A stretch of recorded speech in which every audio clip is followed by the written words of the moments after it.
My name is Ava Lester and I am 11 years old.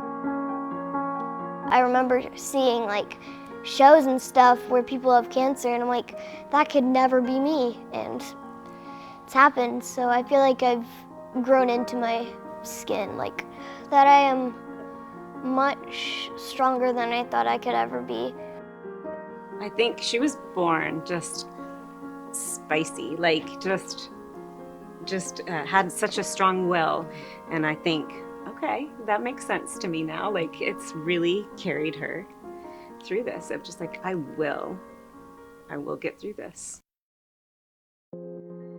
What prompted you all to feel as though she needed to go get checked out, or like how did all of the pre-stuff happen before you got the diagnosis? In months leading up, we had a lot of doctor's appointments and urgent care appointments, all leading to nothing. She just wasn't ever feeling herself for probably months leading up to her diagnosis. She was in some excruciating pain that just wasn't letting up. She was feeling it in her bones, in her ribs and her hips.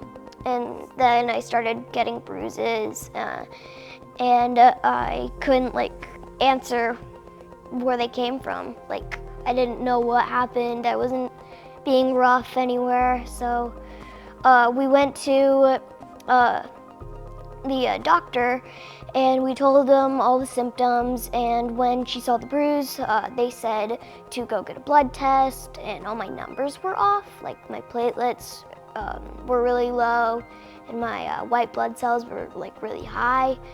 That whole weekend, I was basically lying to myself because we were going to come back to Children's Hospital on Monday to talk with the hematology oncology group. So we had the whole weekend just to sit in there and think about the results from the primary care office on Friday. Both of us were just in denial. In such denial. And then the night before, I said, Noah, are you lying? Something's not adding up. And he said, I know. They told us to go to VCU in Richmond, and that's where we found out I had cancer.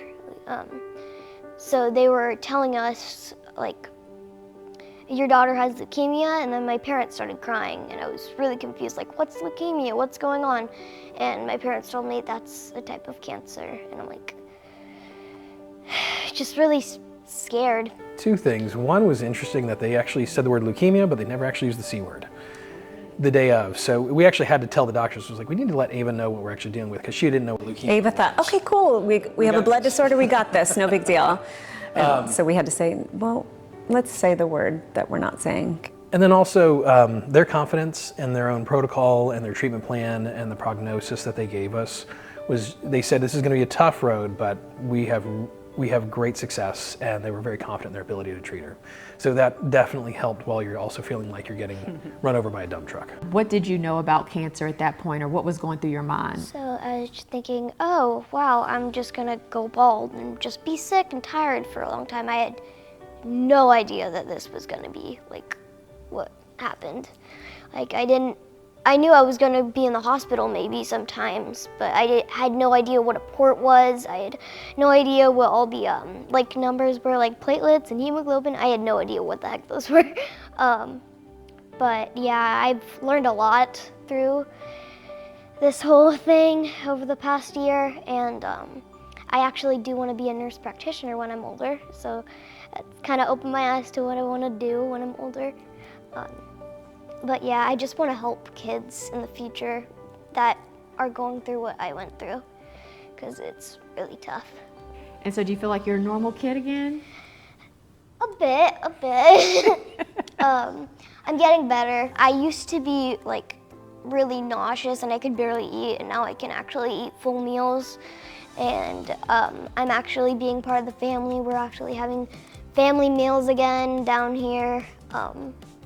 And I get to swim in our pool. I get to do, I actually can run a little bit, so that helps. And I can play with our dog again, and yeah, it's great. It's much better. What does it mean to you all that your daughter was selected as an ambassador? Because it's, big shoes to fill. important shoes to fill. I don't think we really fully understood what the Children's Hospital Foundation did for us when we were in the middle of the intensive therapy. So coming out of it and being able to volunteer, it was like, oh my gosh, I didn't realize all these extra things that we were able to enjoy and make our lives easier while we were in our intensive treatment were being funded because of the hospital foundation. I thought that was just the hospital.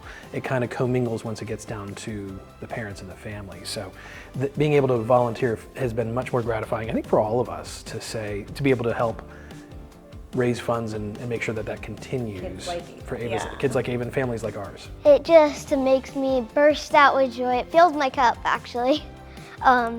It's very exciting. This wasn't a thing. I bet so many families would be struggling, really. It would be really tough, and I'm just so glad that I am being involved with this. It's a very good charity that I feel like a lot of people should help with.